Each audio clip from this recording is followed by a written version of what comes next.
नमस्कार मैत्रिणींनो, सर्वांना श्री स्वामी समर्थ. माझ्या चॅनलमध्ये मी तुम्हा सर्वांचं पुन्हा एकदा खूप खूप मनापासून स्वागत करते. पौष महिन्यातील विनायक चतुर्थी ही मंगळवार दिनांक 23 डिसेंबर 2025 रोजी आहे. चतुर्थी तिथी सुरू 23 डिसेंबर दुपारी 12:12 होत आहे, तर चतुर्थी तिथी समाप्त ही 24 डिसेंबर दुपारी 1:11 होत आहे. पौष महिन्यातील विनायक चतुर्थी आणि अंगारक योग यांचा संगम अत्यंत फलदायी मानला जातो. या दिवशी गणपतीची उपासना केल्याने रखडलेली कामे मार्गी लागतात आणि मंगळदोषाचे निवारण होते. या त्रिवेणी संगमाचे विशेष महत्त्व. अंगारक चतुर्थी. मंगळवारी येणारी चतुर्थी अंगारक म्हणून ओळखली जाते, जी बाप्पाला अतिशय प्रिय आहे. विनायक चतुर्थी. शुक्ल पक्षातील ही तिथी प्रगती आणि सुखशांतीसाठी शुभ मानली जाते. पौष महिना. आध्यात्मिक साधनेसाठी हा महिना महत्त्वाचा असल्याने या दिवशी केलेले दान आणि जप दुप्पट फल देतात. जर तुमच्या आयुष्यात सतत अडचणी, कामात अडथळे, पैसा अडकणे किंवा मानसिक त्रास सुरू असेल तर विनायक चतुर्थीचा हा उपाय चुकवू नका, कारण हा उपाय स्वतः गणपती बाप्पांनी सांगितलेला आहे. आज आपण जाणून घेणार आहोत विनायक चतुर्थी या अत्यंत शक्तिशाली दिवशी करावयाच्या संकट घालवणाऱ्या, विघ्ननाश करणाऱ्या आणि आयुष्यात स्थिरता आणणाऱ्या खास उपायांबद्दल.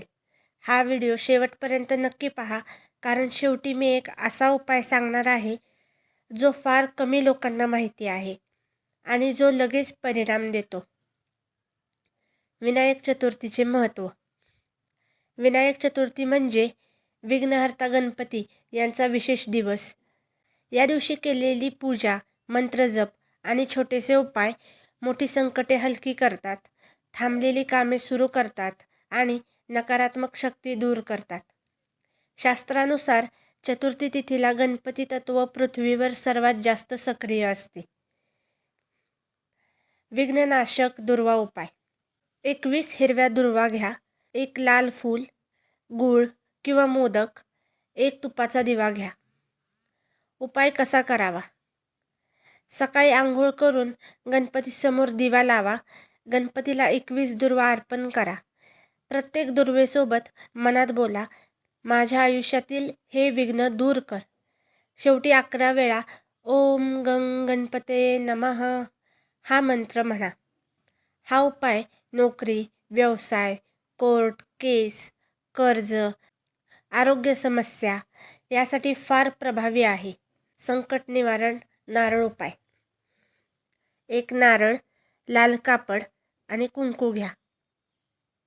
नारळावर कुंकू लावा. नारळ हातात धरून तुमची अडचण मनात सांगा. गणपतीसमोर हे शब्द बोला, हे गणनायका, माझ्या संकटाचे ओझे तू स्वीकार कर.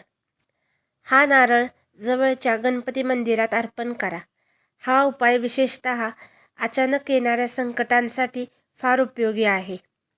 मैत्रिणींनो, हे दोन्ही उपाय तुम्ही नक्की करून बघा आणि व्हिडिओ आवडल्यास प्लीज लाईक करा, शेअर करा आणि चॅनलला प्लीज सबस्क्राईब करा.